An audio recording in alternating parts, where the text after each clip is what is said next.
So the university near me is renovating a large old building, and so of course I check out the dumpsters, surreptitiously of course, and mostly it's junk. Of course, they're throwing it out. However, I did manage to find a few interesting things. I picked out some plywood which was coated with plastic. I used this in that cyclone build a little while ago. It's very heavy because of the plastic coating, but it cuts okay. The other thing I found was a whole bunch of oak, which was like edging for cabinets or something. I don't know. It's almost 7/8 of an inch thick. And you know, university students are supposed to be adults, you know, but there is gum all over this, which is really kind of disgusting, but it's all dried and you have to scrape it off. And anyways, it's very old, it's very dry. I've already had some of it crack, so I'm not going to use this in any prime location, but I'm planning to use it for some drawers, and so I'm going to rip it down to about a 1/2 inch thickness. That will take care of these holes and these notches that are in it, and hopefully we will have some decent old oak that I can reuse, you know, free wood. Fortunately, it's almost all pretty straight, so I don't have to worry about jointing it. I just need to rip it down. I picked up one of these little magnetic feather boards a while ago, and it's handy. I just keep it latched right onto the bandsaw, so it's right there for when I need it.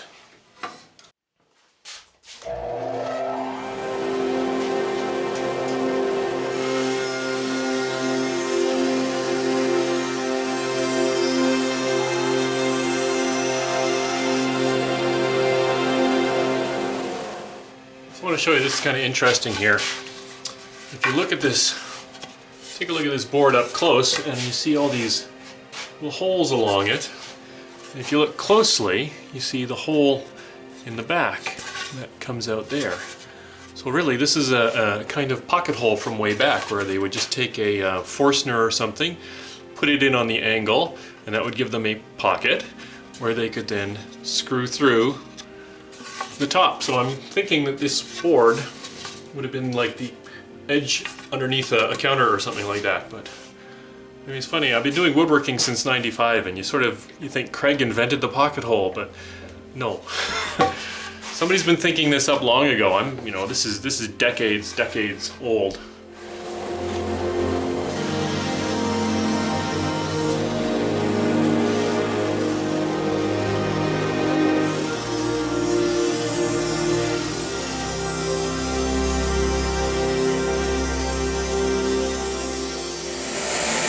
So watching that last bit, I'm curious, does anybody else give the board a bit of a hip check when they're pushing it through the bandsaw?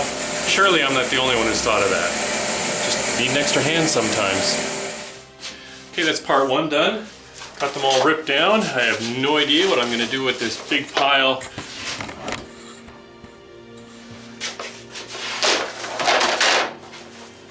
of veneer that I seem to have created for myself. It's about 3/16 thick.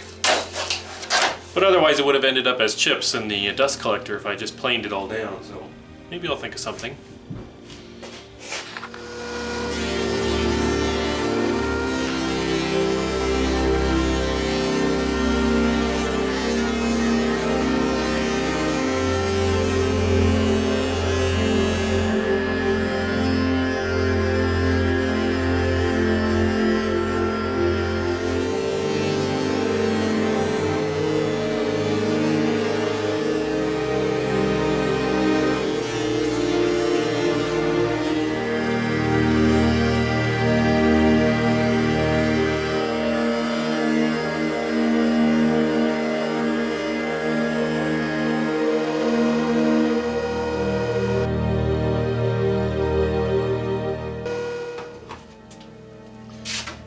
Okay, good news. I got lots of wood now for the drawers that I need. It planed very nicely. I've got it down to 1/2 inch thickness.